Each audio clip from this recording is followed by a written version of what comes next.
Good evening, gamers, and welcome to a cyber-centric episode of Games with Dave. Tonight, we're going to travel from the meat space to the heart of the computer system as we explore Netcrawl with the creator, James Pozenel. This project is fully funded and has 8 days left for you to back it. The link is in the description below. And not only is this a delve into a cyber dungeon, it's a cross collaboration with one of my favorite games, Neon Lords of the Toxic Wasteland. Yes, scum dogs. Yeah, scum dogs. Lord Randy be praised. Welcome back to the show, James. I'm so excited to have you back and to have my brain overclock with everything that we're going to talk about. Well, thanks a bunch for having me on. I really appreciate the chance to be here. It's been a minute, and it's good to see you again. Yeah, it's actually been almost exactly a year since you were on last. So time flies. We'll have to make it sooner the next time. Yeah. So really, my first question is, how does a guy whose computer knowledge basically consists of pushing the power button and somewhat adequately adding more RAM to his PC wrap his head around this synthetic reality RPG? Yeah, that's a great question. I would say, have you ever watched Tron before? I love Tron. Then you're already halfway there. It's no more, Yes. it doesn't have to be any more complicated than that, to be honest. It's Nice. It's just you're going inside. There's computer stuff around, there's references just like in Tron to computer things, but that doesn't necessarily mean that you can't understand what's going on. The bad guys are the bad guys. You find the good guys, you find the missions, you do the things. It's all the same. It's just a cyber dungeon instead of a meat space dungeon. A meat space dungeon. I laughed so hard when I saw meat space, and I'm like, I've got to put that in the intro. There's no way I can leave It's one of my that favorite words. Got your meat pointer right here, and your meat space, and yeah. Oh, it's perfect. Yeah, I'm going to start using that reference at work, and people will be like, "What are you talking about?" And I'll be like, "You're using your meat pointer." Exactly. They'll be like, "What?" Yeah. So recently you were covered in a Forbes article. Could you tell me a bit about that? That is nuts. That happened. Yeah. So that happened, I think, on the 16th of September. The article was published in Forbes talking about DCC, about Netcrawl specifically, but he also asked me like some side questions about DCC as well. That was in the article, and there it was, like magic. Rob Weiland is a designer who's done a bunch of work in the past in like the 90s and I think the 2000s and probably still today, but like Shadowrun and Star Wars, and I don't think the West End games, but like a different version, version of the game, and then some other stuff too. So I think he just is really in that. Loves that space, the sci-fi RPG space a lot, and so he saw it kind of pop up on Backer. I don't even know how. Honestly, I don't know how. He emailed me cold and said, "Would you like to do an interview for Netcrawl?" And I was just like, and he's like, "I publish on like EN World and Geek. There's some geek game site. I can't remember what it's called, and Forbes." And I was just thinking, like, yeah, he's probably going to publish it on like EN World or somewhere else, and not actually get it into Forbes, but he did. And then and he kind of wrote out the article based on the interview, and it's not a bad article. And I was happy to kind of give Goodman Games and Brian Shutter a shout out, because he's my collab partner and stuff. So to kind of get him in there too, and just kind of talk about DCC and how good it is, and how my game is out there, and you can play it if you like Tron and stuff. So very cool. Congratulations on that. I mean, that's huge. He came back maybe last week, or the start of this week, and said that it was his most popular article for the month. Nice. Yeah, so Dude, that's got to feel pretty good to have like Netcrawl be the biggest article of the month for one of the writers of Forbes. I know it's like I said, it's absolutely insane. I just don't even understand. You know, I had no hand in it. It just fell into my lap, as it were. But it's been great. It's been a great thing to experience and see it kind of affect the campaign and all that kind of good stuff. Yeah, I imagine it must have had quite the effect on boosting the campaign, so to speak. Yeah, for sure. This is really weird. It's I do a lot of DCC stuff, and I do a lot of supplements and adventures and stuff for DCC and MCC under Horse Shark, games. And Yep. This is the first time I'm kind of doing this by myself, and I think I'm getting a lot of new people. Not a lot of people from DCC, which I would expect to see them. I'm getting fewer of them, but I'm getting tons of new people. So that's awesome. I think it's just like the genre is the right genre, right? People are interested in, everybody's got their peanut butter and their chocolate, kind of what they like or whatever. Right. But I'm attracting those sci-fi, cyberpunk kind of fans. Dude, that is so cool. Yeah. Hey, we've got Garrett Lowe jumping in and saying hi. Garrett. What's up, Garrett? Yeah, my man. He's actually in our crime fighting luchadors group that I was telling you about earlier. Nice. I got to hang out with Garrett at Gen Con. Nice. Nice dude. He is a very nice dude. He puts up with me acting like a half goat person in our crime fighting luchadors game. Is that your shtick?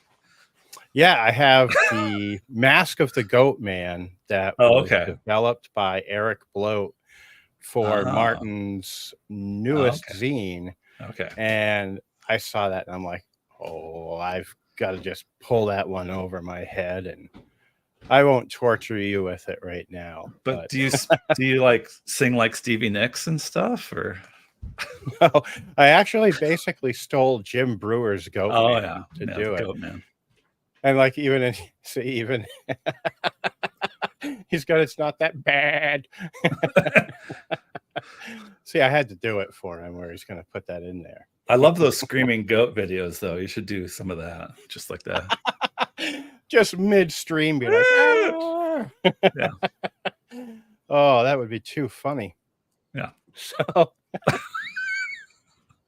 it's funny. I almost said to you before we started, my interviews lately have been going off the rails, and it's already begun. That's fine. That's the way it should be. So, the Netrawl project comes with either 2 or 3 books and 5 adventures. Yes. The 3rd book, I've always screwed this name up, but I'm going to try it again. Enchiridion. Oh, very good. Yes, I got it right? Yes, absolutely. Yes. Yeah, that's so awesome. I practiced it for a while while I was writing questions. I'm like, Enchiridion, and I'm like, no, that's not right. It's a tricky looking word, that's for sure. It's intimidating. Yeah. Sounds like it's spelled, I think, maybe. And you published that in 2020, if I recall. Yeah. And now Netcrawl, then there's Netcrawl, the main RPG book, and then Netcrawl Arcologies, which is a world building guide. Yes. And then the 5 adventures. That is a lot of data. I signed up for a lot on this, it looks like. It does. But I've been working on it for like 2 years, almost 2.5 years, consistently as a thing. Like you said, Enchiridion came out and it sat, on the shelf, a DCC MCC product, and just made to just do the spells as programs. That was its main intent. And then and that's been sitting around for a while, and really started Netcrawl in essence is that people were asking, is this a setting, the Computarchs is a setting? I'm like, No, I don't think so. It's just a fancy name for the supplements. But it started me somehow, that wormed into my head that there was a setting and maybe I should write it. And so 2.5 years ago, I've been working on it ever since, as well as doing a bunch of other stuff too. But so like 2 of the adventures are already written. The main rules and a lot of the tables for arcology are there. There's some organization and some kind of deciding which pile stuff might go into one book versus the other book. But I got a lot already on paper. So I guess I just decided I was going to do it all at once, or just put it all out and see how that goes. So, I've got to ask you the same question I ask Brian all the time. When do you find time to sleep with everything you've got going on? I don't know. I really don't know. It's totally weird. I'm like, I am staying up later probably than I should. And then, but I'm not always writing. It's just, I guess some of it pours out in buckets, and then maybe I, play with it a little bit to make sure it gets into the right piles. But yeah, I don't know where I get the time to do it, because it just doesn't seem like on paper that would make any sense. No, I mean, geez, 8 books. Well, technically 7 that you're writing for this are working on, and you've got the other people working on the adventures, but yeah, still, that's bananas, my friend. It is ambitious. Yeah, but it's so cool. It is cool. I mean, there's like 2 approaches to this, right? Either you do zines, right? Little small content that you kind of put out in like drips and drabs. And eventually at some point in time, you have a corpus of work that is a big book. And then you do that. Or, you just kind of say, okay, all of it, all at once. It's, I have it all. Let's do it and put it out there. And that's where you're at. That's where I'm at. Crazy. So I guess we could start with the main book and what lies behind the amazing cover art by Johan Nohr. Yeah, Johan Nohr, Mork Bjorg and Cyborg and some other games besides. Fantastic guy to work with. He was just he does the work. He's totally a pro. He gave me files in both CMYK and RGB so that I could do, whatever I wanted, print or electronic.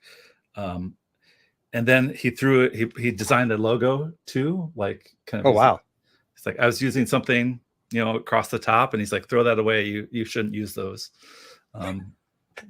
You'll get into copyright things, and it's a free font with no commercial license or. I gotcha. It's free, but I was just like, I don't think that's right. But he insisted on doing the logo type as well. So amazing guy to work with. If you get the chance, take advantage of it. I hope to someday. I've been talking about it a little bit more. I've got something I've been working on myself for like 2 years that I just can't seem to unlock the last gate. To get everything out, but I will get there eventually. So within this book, you've got a bestiary, classes, programs, and everything. Full ride. It's going to have everything in it. And what's your favorite creature out of the book, I guess? Let's see. There's this one that there's actually 2.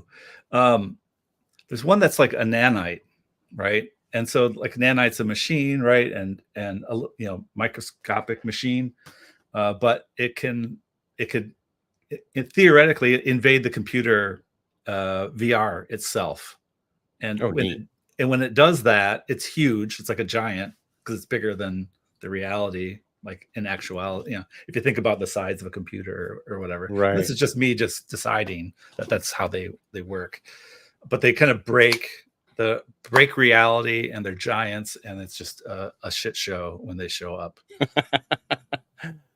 And what's the second one? You said there were 2. There's one called a bit storm, and I love in computing, they have to be careful about cosmic rays. Did you know this? I did not know this. Yeah. So all the time we're being bombarded by, charged particles from space, right? Cosmic rays. And they basically break into smaller cosmic rays as they encounter objects and stuff. And so you can go read about all this stuff. But when it hits a computer memory, it's a charged ion. It has electrical signal or whatever, and it can change the value of a 1 to a 0 or a 0 to a 1. And so when that happens, it's called a single upset event, and it basically just flips like a number. Like you see, like a number is 8 bytes or whatever, and if you change one of the bits in the byte, it changes the number like dramatically. If it's like one of the first numbers, that's like hundreds of thousands or something like that. I can't remember, 32, 64, 128. So anyway, if the value goes from 1 to 0, it could be like a dramatic change in the value for the variable that's being stored. I'm getting all nerdy now. That's quite all right. But so far, I'm keeping up. Okay, cool. And so when it happens, like everything kind of goes wild or reverses, or like it could be a bonus, or it could be like a subtraction on an ability score or something or other. Like just like messes up stuff when you're hit by these electrons, these ions. So that's kind of the idea. My buddy Jim says, no, don't dumb it down. Don't dumb it down. All right, good. But yeah, like let's say you have an armor class of 10, and then you get hit by this. Maybe your armor class goes to 15, or maybe it goes to 5, just kind of as like an example of how it could change a value up or down. Because it's like flipping a switch, basically. It's flipping a bit in a bunch of information that could, I don't know, cause you to lose a limb. I don't know, anything. You decide. Oh, jeez. Now, do you have a table to resolve that if that happens? Or I don't, but there's some mechanics there. There could be more, maybe. Maybe I should write more. There's chances to write tons of tables in this if you really want to. So I don't want to give you any more work than you've already put upon yourself. Well, maybe it's a good idea, though. So you have taken spells and made them programs, right? And is the magic system or spell or the program language, I guess you would call it in this case, the same as the magic system in DCC, or have you changed it up a little bit? I have not changed it a lot. There's still like the program result table that you would have in MCC, for instance. Okay. Right. And so it's the same mechanic. And one of the classes, or actually a couple of the classes, use the result table. So just like the cleric and the wizard do in DCC. Yep. And then there's also in Dying Earth, DCC Dying Earth, they kind of do the Vankian magic thing in DCC Dying Earth. So you got spell slots, and you have spells that you can cast. They're always successful, but they're always at a certain result set number. They never change. Right. There's some other mechanics, right? You could like kind of boost them up to make them do more damage as like a stat burn kind of thing in Dying Earth. But I avoided that. I think I don't think I'm going to do it, at least for the class that has the scripts. And so they just have these one-off scripts that they can kind of fire out and do this one act thing repeatedly the same way. And so it's still a lot like DCC, still using result tables, still using DCC Dying Earth for scripts, and those resolve back to those tables anyway. I think that's always been the genius of the DCC, is that result set table for a spell is really like all the spells in that college in D&D, right?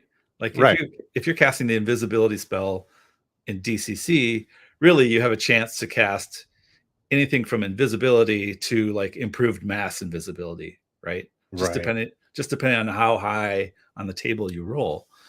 And in theory, like a first level character can do that in DCC, but of course not in D&D, right? You have to have the appropriate level before you can cast improved mass invisibility. But I've always liked that about DCC is like, it's just like, they're all there. The genius of the design is there, and you can use it however you want. You could just say there is no program, there is no, anybody could sit down with DCC and say, we're not playing with a result set table, we're going to do Vankian magic off these tables, and it could totally work. Very cool. I like it. Another question I had with this is, what do viruses correlate to in DCC?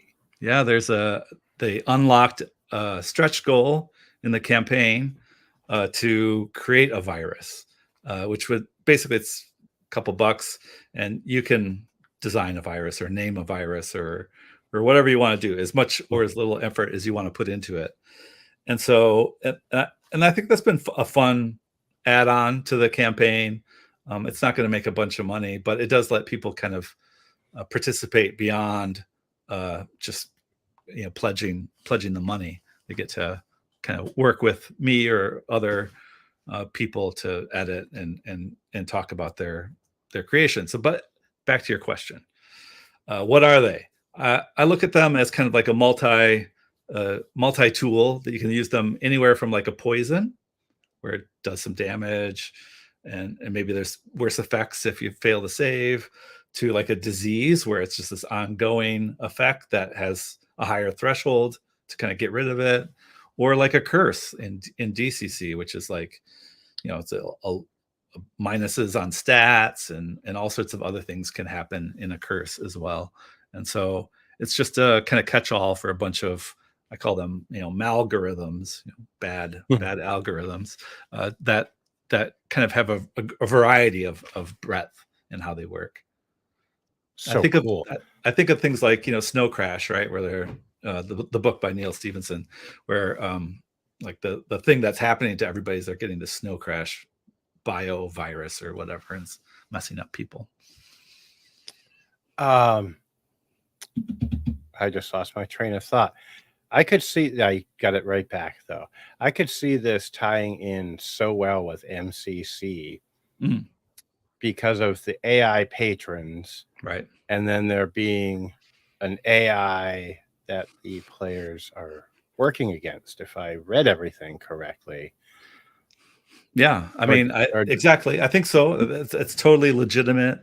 Like, I don't have a lot of strong opinions about how someone leverages the game. Yes, there are patron AIs. Yes, there are AIs, other kinds of AIs, and they serve an important component, right, in the overall world net of being, actors of some kind, good or bad. And so I've put a bunch of effort into kind of giving a bunch of structure for creating AIs that aren't patron AIs, because that's a different level, right? Right. When you think about what a patron AI is, very, very difficult. Not really anything you can attack per se, because it's just so vast in scope. But a lot of adventures will have kind of like AI components in them as monsters in MCC. So I think it'll continue along that paradigm of their monsters, but they're a special class of monsters. And in fact, I think they're really close to like the idea of demons in DCC.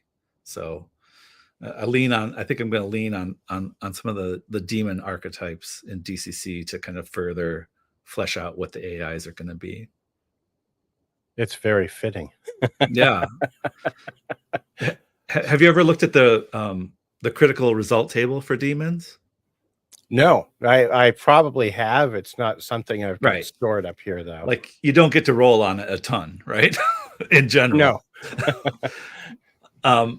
But as part of the kind of the work on this, I was like, looked at that table again, and I was like, oh man, this is like perfect, because they can take your soul, right, to a different plane, right, in some circumstances, like high results on the check table, on the critical hit table will do that.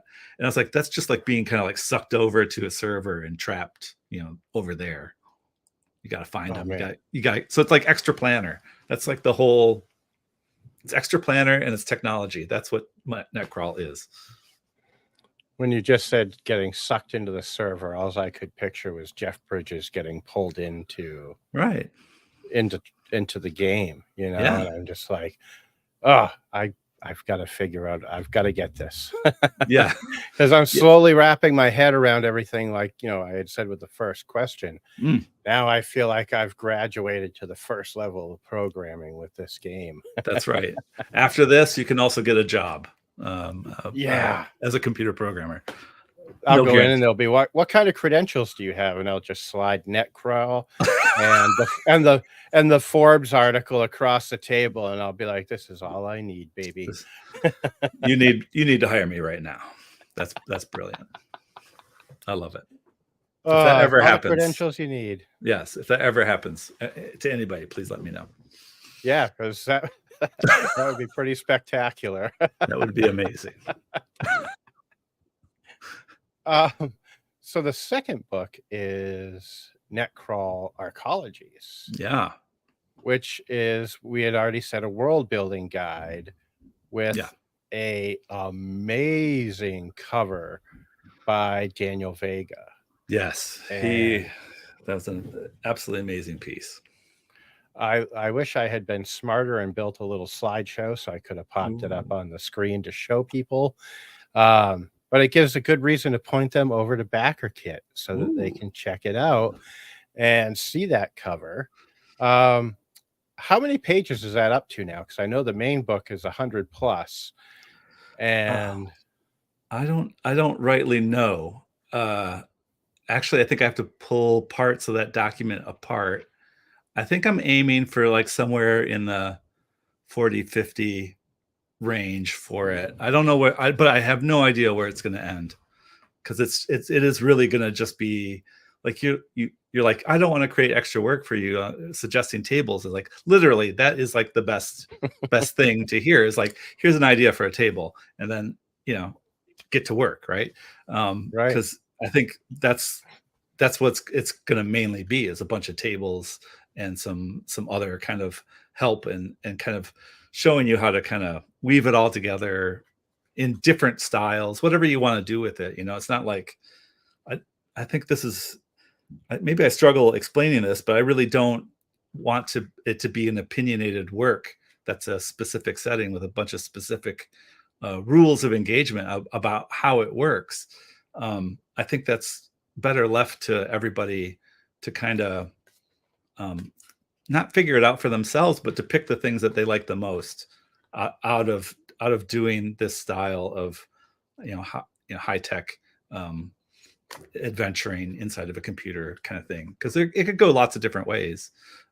There's a bunch of examples out there besides Tron, like Matrix and Reboot and some other properties that have kind of been in that space. So, but I will promise to show you lots of different ways that you can kind of go with it, is kind of really what the Arcologies book is about. So it almost sounds like it could go, this might be the wrong, I may be interpreting this the wrong way, but it almost sounds like you could go with like an IBM computer that you get sucked into, which is kind of your cookie cutter machine. Or you could have a home built super gaming computer. Yeah. That you get pulled into, kind of like with some freeware or something in there. Yeah. No, you're absolutely right. You're absolutely right. There's like each experience, and this really kind of gets back, it's extra planar in the computer. It's like everything's kind of on the table as far as like what the servers look like, or what a server looks like, or how it works, or how functionally complete it is. It could be a mess because it was never really completed, or it could be in its final death throes, it's been abandoned. Whatever you want to do with those tropes around like vaporware and computers and software that's no good, or software that's excellent, or like everything's kind of on the table, and what it looks like inside is also on the table. Like you think about computers allow us to kind of just create all these different places, right, that we can visit. Yeah. And there's no you can go to the faux wood grain website about like mushrooms, or you could go to, a game, PvP game website, and that's a totally different look. And all the servers could have the same variety to them too, in my opinion. You got me thinking. I've already built kind of my first server in my head based off the first computer I ever built. I forgot to put thermal paste on the CPU. Yeah. It did not end well for that computer. That would be rough. Needless to say. Yes. So, like when you said death rows, I was just like, oh, geez, that sounds like my very first computer build. Everything's glitching out and, yeah. Oh, it was a nightmare scenario. Yeah. So, you just mentioned like Tron and like the Matrix reboot and all that. Are you going to have like, I don't want to create more work for you, but an appendix net? Ooh, I already do. I just thought of that. Oh, nice. I already do have one. I should scare it up. It's on my Patreon. I will get the link real quick. But I do have I call it Appendix Psi, and it's nice. And it's right there in. I'm just going over to the website to find it, and it's got a list. It's up to date, like all the latest stuff I've read or watched. That's kind of an influence in the game. It's all kind of here. I'll paste it for you, and you can get it out to the public. Perfect. I will do that right now. Boom. And so it's really funny. I don't mean to interrupt you, but when we mentioned me sliding Netcrawl and the Forbes article across, Jim said that's how I met my wife.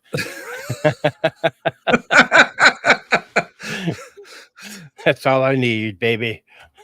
I'm so glad to cause people I'm going to drop married. That right in the chat, and I will also make sure that I get that into the description so that people can get over there and sign up.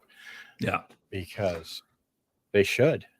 Oh yeah, the Patreon. Yeah, come on. You get to watch in real time as I create this thing. That is so cool because you had already started that when we talked last. Yeah. And unfortunately, like things didn't really pan out for me financially to be able to stay with it. But man, it's got to be so cool because I'm going to have to go back to it now, especially now that I'm working again, and sign up to see how much you've built it over the last year. Well, you can join for free. There's not as much content, but you can definitely join for free, and there's lots to see. There's updates every month, and then there's if I got a piece of art, or like I had the song, the Loot the Body Netcrawl song, I released it, for people to listen to there for free, like just free members. And so I'll put stuff in there. There'll be stuff to watch or read every month for free. Nice. Yeah. So the 5 adventures, how do I want to say this to fit within? What can you tell me about the team of hackers you've assembled? Yes. To pull off the 5 adventures. And I believe they go from level 0 to 4th level. That's right. 5 adventures. That's right. So 5 adventures. I mentioned I've written 2 of them. I've brought in the best crack team of hackers I could find. Leading the charge is Brendan LaSalle. Nice. He's taking the 2nd level adventure. It's going to be some steampunk mixed with your cyberpunk. Oh, nice. So there's going to be a little twist, a steampunk twist in the adventure. And then my main man, fellow co-host on Spellburn, Julian Burnick, he's already finished his rough draft of a 4th level adventure. He had done Home for the Holodeath, which has a little bit of like, it's again that MCC computer land like hookup, right? A little bit there. Yep. So there's some affinity between the two. And so he's kind of maybe taking a kernel of an idea from Home from the Holodeath, home for the holodeath and creating this adventure. So that'll be cool. I've got to read it. I've scanned some of the beginning work, but he finally finished it this past week, so I've got to get on that. But I'm totally excited about that adventure too.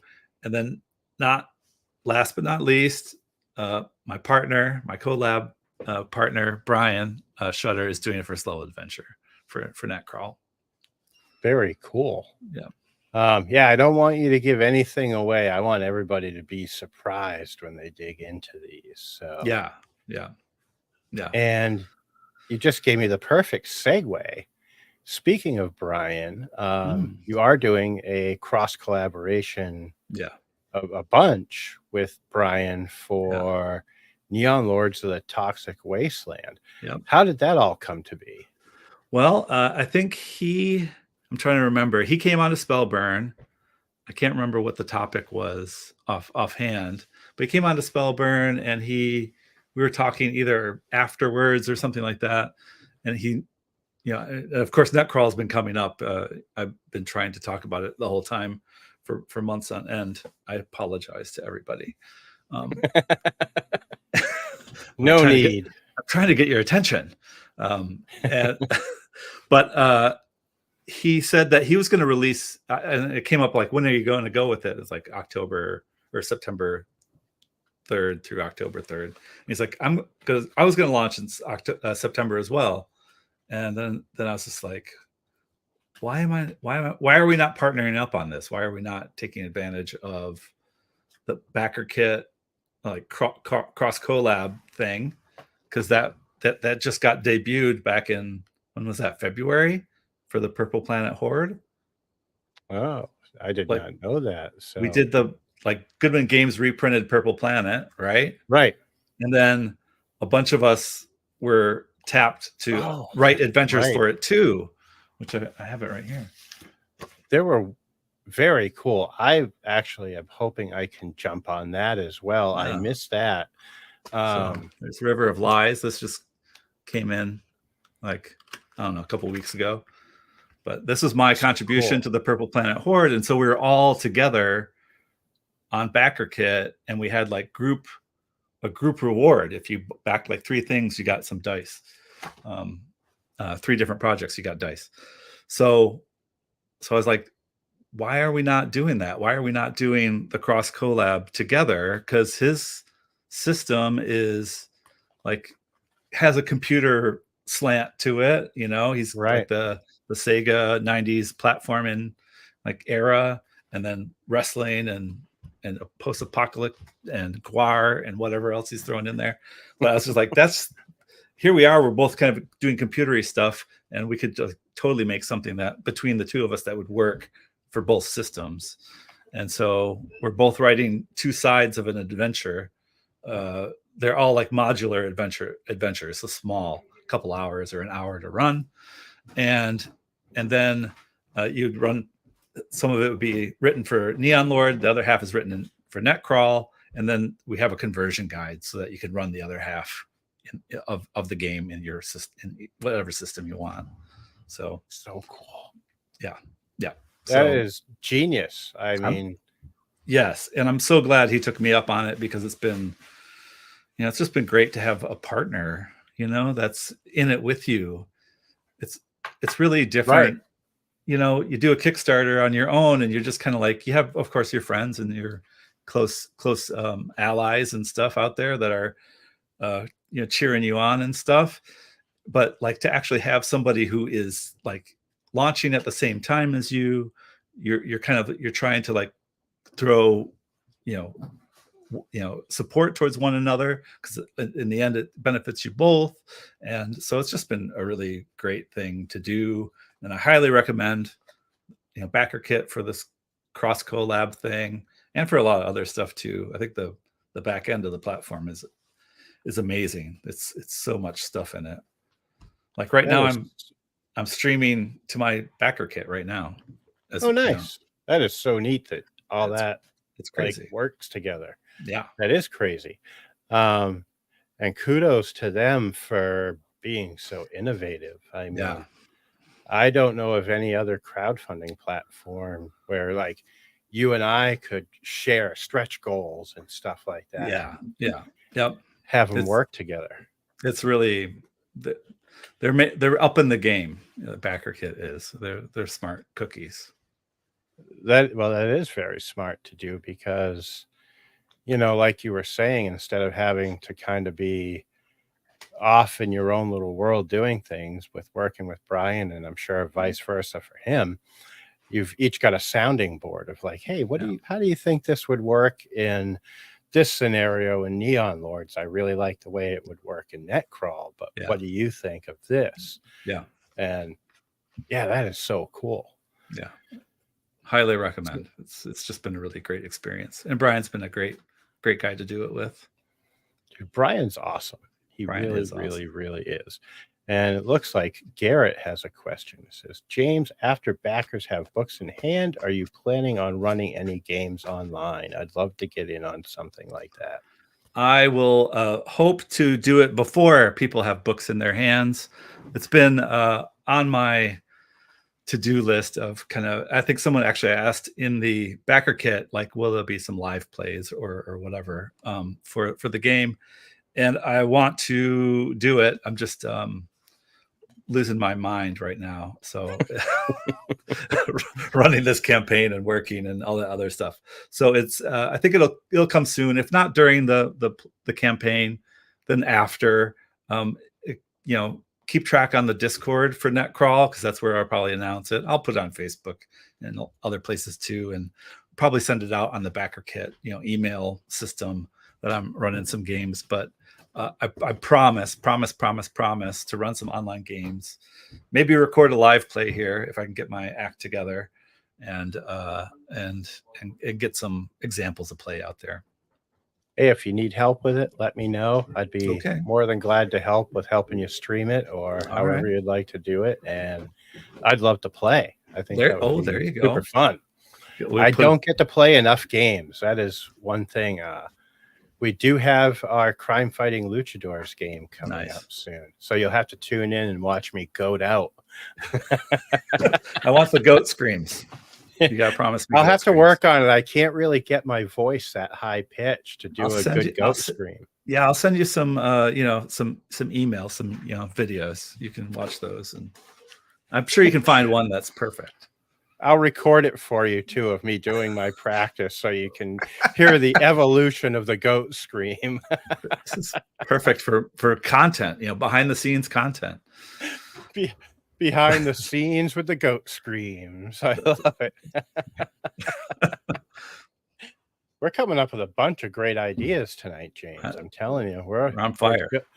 We're building a veritable gold mine of ideas here. If people aren't watching, they're missing out on all this. I know.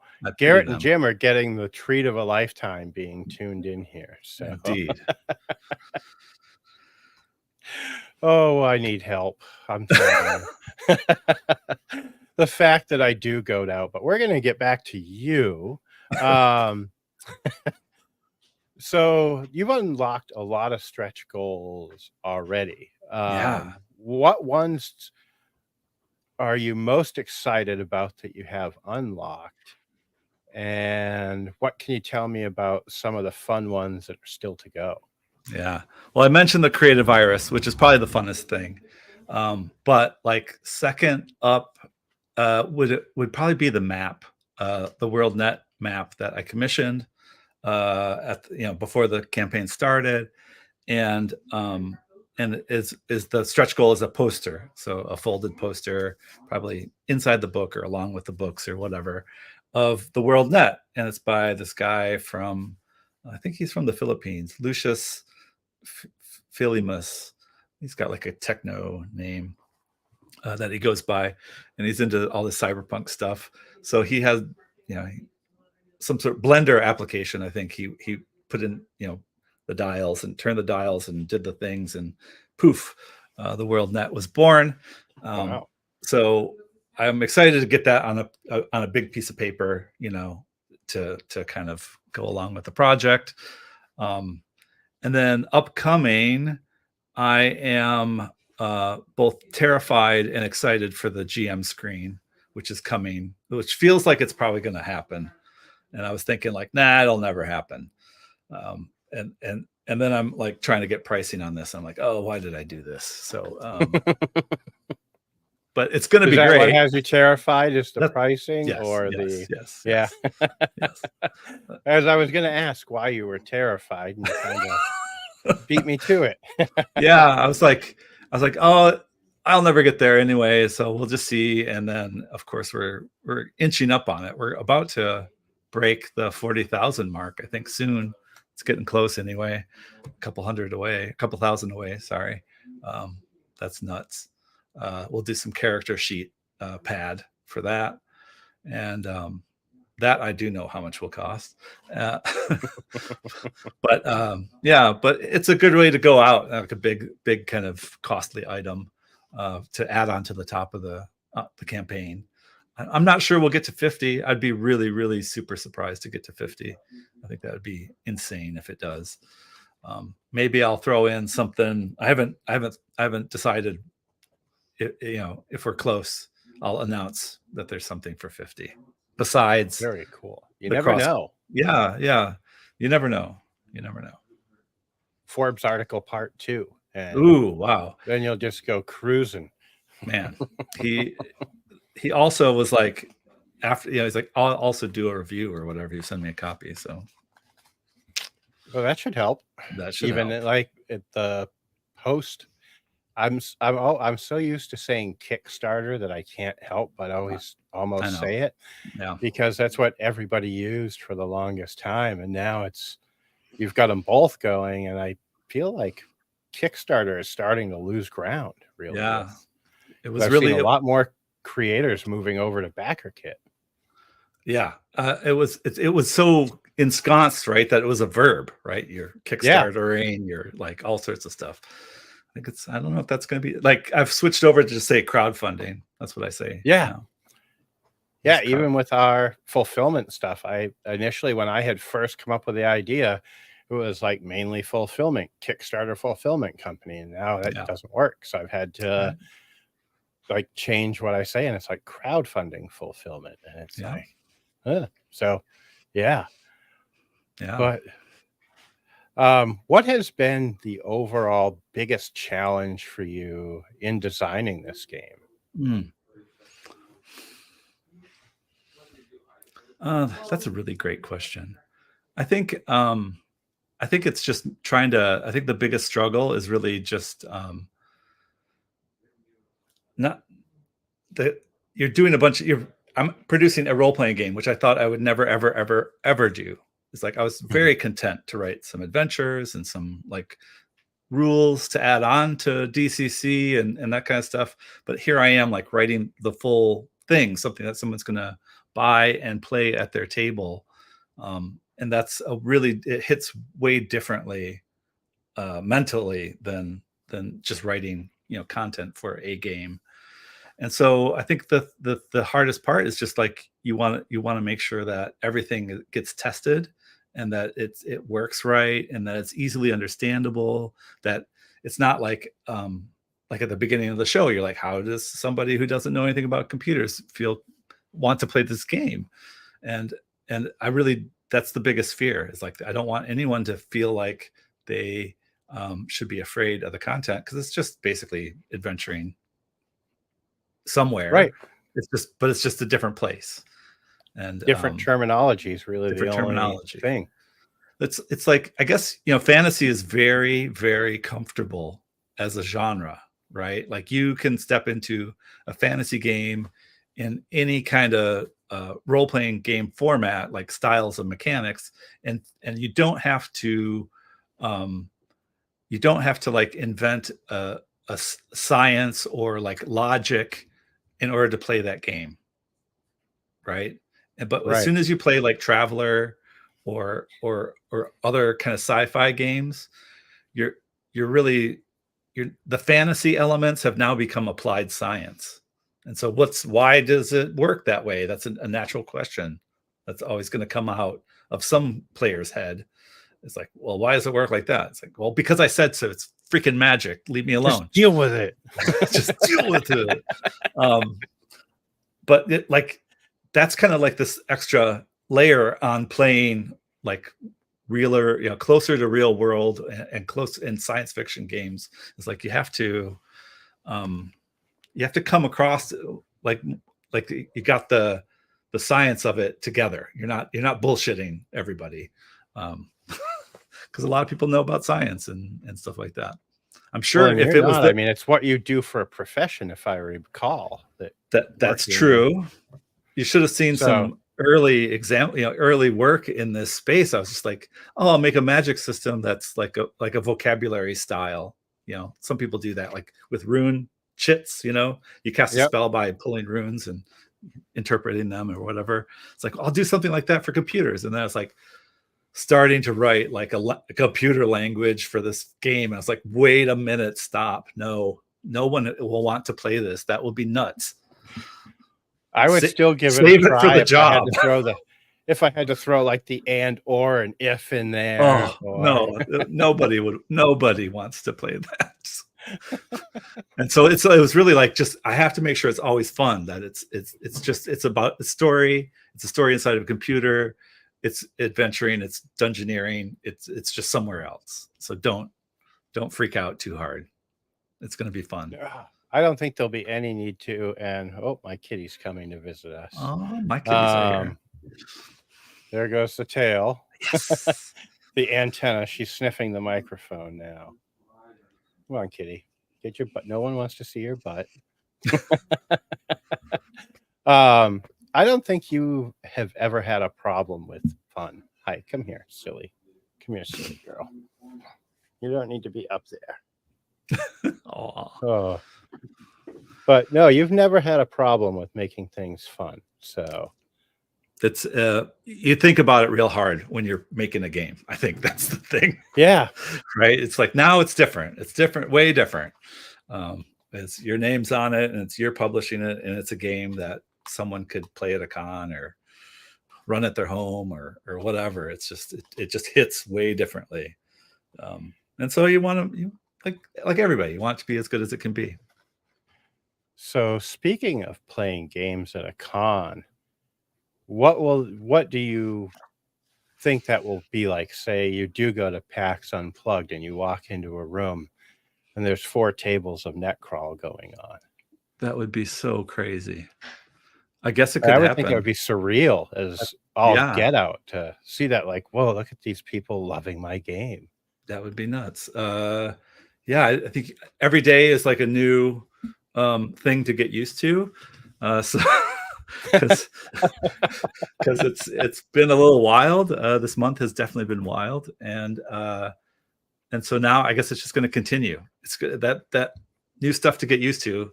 When that happens, when I see four tables of Netcrawl at a convention, I'll just thank my lucky stars, I think, and smile. So how many moments have you had doing this? Lots. Lots. At the beginning you're like freaking out, and then the mid campaign is always, everybody talks about it. It's just this flat time that nothing happens, and I've gotten a couple little bumps along the way of interest, which has been great. And I'm doing this adventure by poll thing during the campaign, so there's updates about kind of like a little choose your own path adventure thing that I'm doing via some updates. So I just posted one this morning. It's going to close tomorrow night. I'll have to tell the next part of the story, give them a chance to roll dice or whatever they're doing, because we're actually rolling dice. I'm not sure how that's working. I mean, people are rolling dice, but I'm not sure if the idea translates all that great. But people, some people have contacted me on the side and said, I love doing this. This is fun. So I'm going to say it's not a bad thing. But I was just going to say, it sounds like a heck of a lot of fun. Yeah. And maybe I'll turn it into a little small format solo adventure. Somebody was asking about that on the backer kit too. They're like, are you going to have solo play? Which is, again, like, you never think about these things until you're all of a sudden creating a system of your own. It's like then people have Right. their own little things that they want to do with your game, and if I can help them do that, then maybe I will, right? Like, so maybe I write a little teeny solo short pamphlet thing that's based off of this adventure that we're actually playing right now on BackerKit. That sounds super rad. Yeah. Boy, I'm trying to think. Those were all the questions I had stored in my database. Is there anything that you feel like we missed that you would still like to... Actually, I want to kind of go back to what is involved with your and Brian's like collaboration. What exactly does that entail?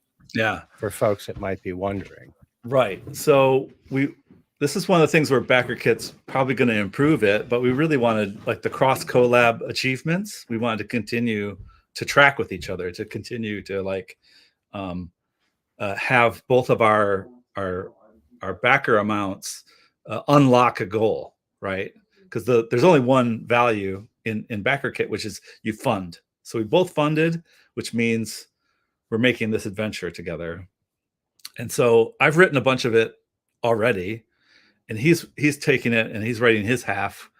Basically, we're just taking a bunch of like old video games and like making them dangerous and weird and but familiar. You'll know, you're playing Pac-Man or Wizards of War or whatever the old game was, and you'll get, I'll kill you'll lose characters, you'll lose your 0 levels and that kind of stuff. But we will have a bunch of cross collab stuff that we unlocked early together. So we'll do like an extra piece of like a piece of heavy paper of a reward board that you can roll on, and we're going to actually do tokens to give out during the adventure so that they can keep track. And we have another one if Brian reaches 30, because I've already passed 30, but if he reaches 30, which I hope he does, go out there and back him. Back it. Then we'll write another couple mini adventures for our combo, our cross collab adventure. So it'll be eight separate encounters instead of 6. Wow. Yeah. So yeah, folks, go and back Deities and Demi Bros, and for sure, then come back and back Netcrawl if you haven't already. Back them both. And get a GM screen unlocked for Netcrawl and get more cross-pollinated adventures. And dang, yeah, I told you this just sounds so cool. It's been a wild month. Like, I've made the joke with people with everything I've got going on of it's like a reinvented Mr. Toad's Wild Ride, but it sounds like you guys have taken that to a whole new level of like, you've got like Space Mountain on frickin' amphetamines or something, like light speed action. Yeah, just and your face is sucking back. And yes, we're reaching Mach 7. I'm hoping my cat does not decide to move. She's laying right in front of my keyboard, and I know there's a lot of I'm going to move it back a little bit so she doesn't hit a button and suddenly disconnect us, and then you're just left here alone, and you're like, Dave, where did you go? It's my stream now. Yeah, it's all mine. So is there anything you would like to add that you feel like we've left out? No, I think we've done a fantastic job. We hit a bunch of stuff. We really did, and in an hour. We're just coming up on an hour, and I'm like, well wow, done. We covered a lot of ground. We've done well. What focus? I know, which is a rarity for me. So we did go off the rails a little bit. It was so creative. We did that. Yeah. We did a damn good job. job. What's really fun is I've actually gotten, so I'm using questions like when our first interview, I had like 5 pages taped up in front of me. Did you? Of stuff that I wanted to remember. And this time it was like a page and a half of like little touch points of stuff that I just wanted to touch on. Right. And aside, like I had them right under the camera, so I was looking at them, but I barely looked at them, and I'm like, geez, is this actually starting to click in my little brain? It must be. Because like I was saying before we went on air, that of how nervous I was the first time that we talked. And today I'm going to steal a line from Luau Lu. I feel like it was two buddies sitting down for a beer and just catching up. For sure. So there's something to that. Familiarity is a Yeah. good thing too, Yeah. Yep. Get to touch Yeah, base because with I already people knew again. to expect like super laid back, chill James and super hyper Dave. Yeah. So I tried to up my game, be a little exciting.